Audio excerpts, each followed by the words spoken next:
15 мая 2023 года поступила на пульт 102 заявка, что на Чкалова 6 на балконе стоит ребенок. Уперся руками в москитную сетку. Прибыв на место, оценили ситуацию.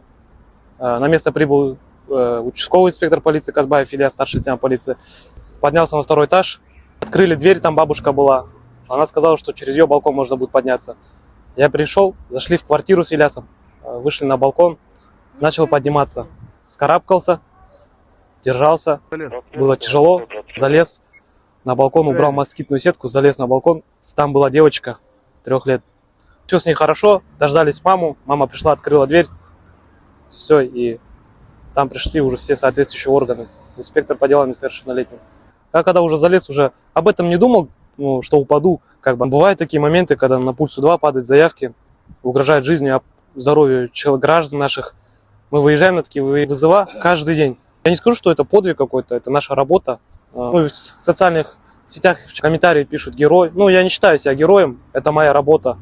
На моем месте поступил бы каждый такой сотрудник. У наши ребята каждый день так лазят. Бывают экстремальные ситуации. Всегда так. В течение 1,5-2 минут мы прибыли на данный адрес. Быстро и слаженно с батальоном патрульно-постовой службы организовали работу. Зашли в 20-ю квартиру, постучались, открыла бабушка. Мы попросили разрешения зайти в квартиру и пройти на балкон. После чего со старшим лейтенантом Амришевым ужасом мы пошли на балкон. Начал поднимать вверх в сторону 3-го этажа.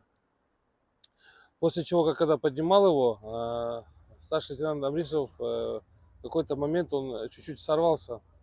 И я начал переживать, что он сейчас в данный момент может упасть. Я собрался силами, начал поднимать его еще выше. Время было на минуты. Страшно было за напарника, что не смогу удержать его. Старался как можно крепче держать его, чтобы он быстрее залез в квартиру на балкон и спас ребенка.